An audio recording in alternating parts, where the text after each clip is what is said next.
Shalom, good evening. This is TV7 Israel News broadcast to you from Jerusalem.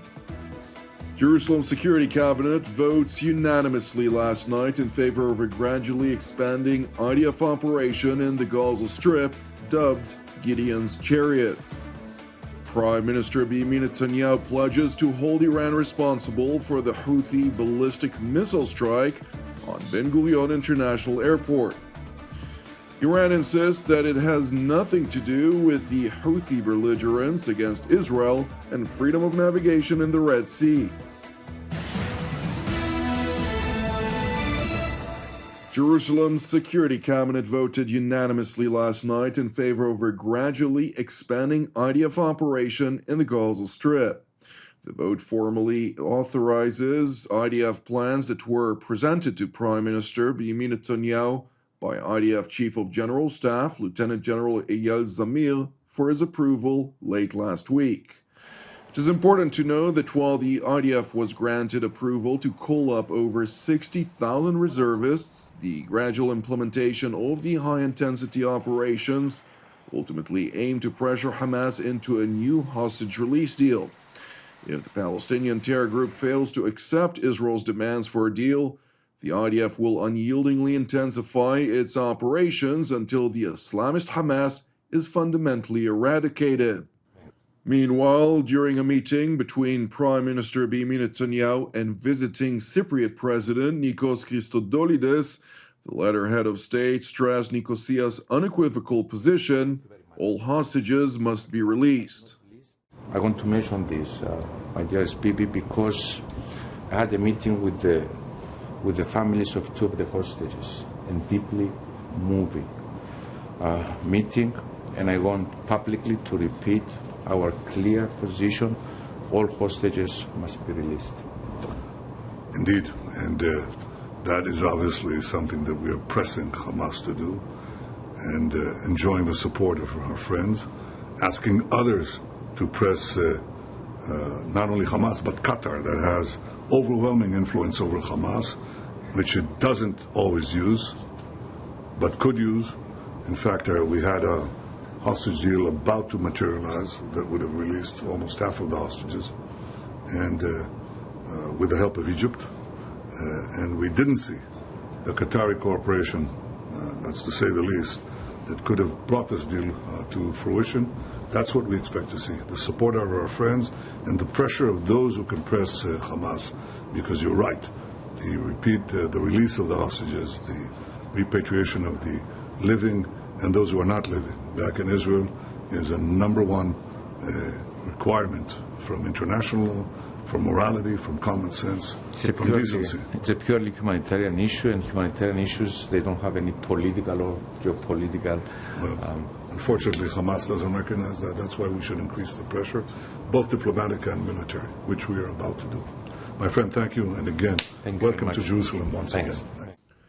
Prime Minister Benjamin Netanyahu further addressed Mid-Eastern developments and highlighted the importance of developing projects that will increase prosperity and security for the people of Israel and the region, to include the IMAC project, which constitutes a multilateral connector between India through Saudi Arabia, Jordan, Israel, Cyprus, and Greece, among other participating actors, to include the United States and the European Union. Our region is in a great transformation. I think our actions in the war have changed much of the map of the Middle East, but we are still being challenged by radical forces, aggressive forces from many directions. So, as two democracies in the Eastern Mediterranean, we have common values, many common interests, and we want to secure, obviously, our future in the best way that preserves prosperity, increases prosperity and security for our people. One of the ideas that we talked about is IMEC, which is a very revolutionary and transformative development that we want to bring into place. I discussed it with Mr. Modi, Narendra Modi of India just a few days ago. We want to have a common discussion with him. We also want to have a trilateral meeting in Israel between Israel, Cyprus, and Greece. We've done that over the years. We want to renew it as soon as possible. and that is one of the things we'll do.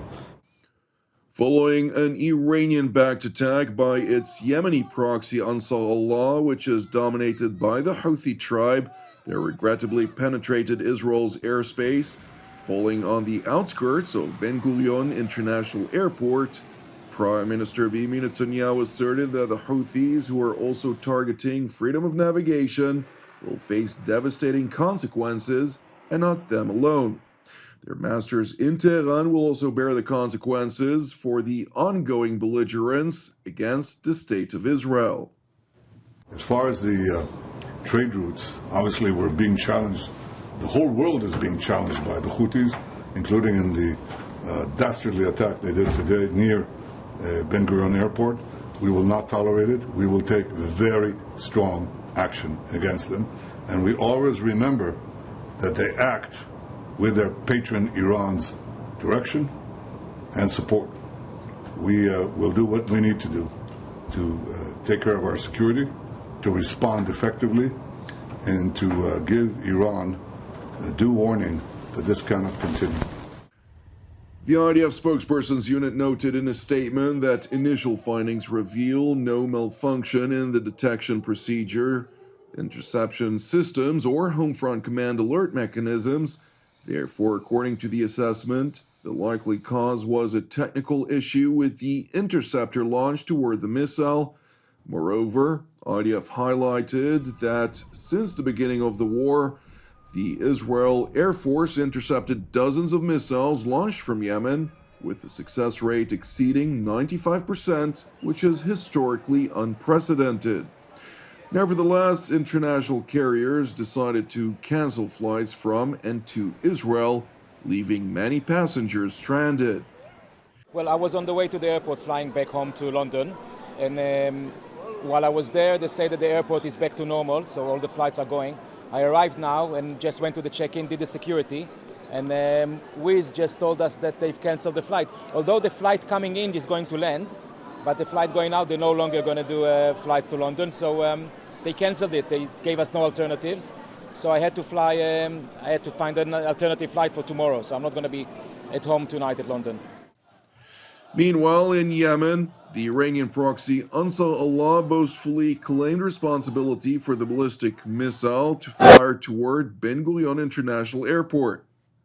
نفذت القوة الصاروخية في القوات المسلحة اليمنية عملية عسكرية نوعية استهدفت مطار بن غوريون في منطقة يافا المحتلة، وذلك بصاروخ باليستي فرط صوتي، وقد أصاب هدفه بنجاح بفضل الله. وكان من نتائج العملية ما يلي: فشل المنظومات الاعتراضية الأمريكية والإسرائيلية في اعتراضه، هروب أكثر من 3 ملايين صهيوني إلى الملاجئ، توقف حركة المطار بشكل كامل ولأكثر من ساعة. Meanwhile, U.S. Central Command conducted 11 intelligence-driven strikes against Houthi targets overnight in Sa'wan, Bani Matar, Saada District, Port Ras Isa, Naft al-Hudaydah, Sana'a, and the island of Kamran, degrading terror installations belonging to the Houthis and eliminating dozens of Houthi leaders, field commanders, and operatives. And while the Houthis are seemingly hurting by the joint American-British offensive, Israeli Prime Minister Benjamin Netanyahu retweeted a post by President Donald Trump from March 17th, in which the American leader asserted that Iran was responsible for the Houthis' belligerence and threatened that any further attack or retaliation by the Houthis will be met with great force, and there is no guarantee that that force will stop there. And while President Trump has not followed through on his threat as of yet, Prime Minister Benjamin Netanyahu asserted in his post, quote, "President Trump is absolutely right. Attacks by the Houthis emanate from Iran. Israel will respond to the Houthi attack against our main airport and, at a time and place of our choosing, to their Iranian terror masters."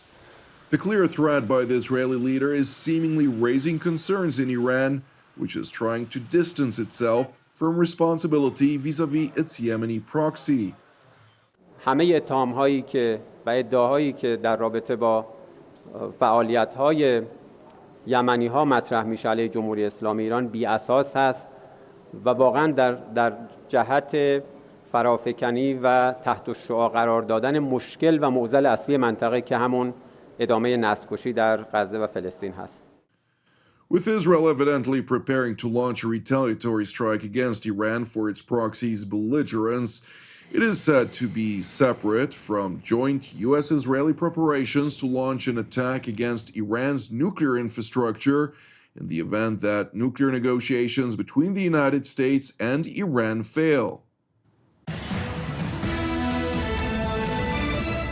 Thank you for watching TV7 Israel News. I would like to immediately urge you to take a moment to pray for the hostages who've endured 577 days in Hamas captivity. Pray also for the Israeli, US, and British troops, among others, who've been operating day and night to keep Israel safe, and for the peace of Jerusalem and salvation of Israel. Also, if you've been blessed by TV7 Israel, which is exclusively funded by our viewers, please consider supporting our productions. You can donate via our website at www.tv7israelnews.com.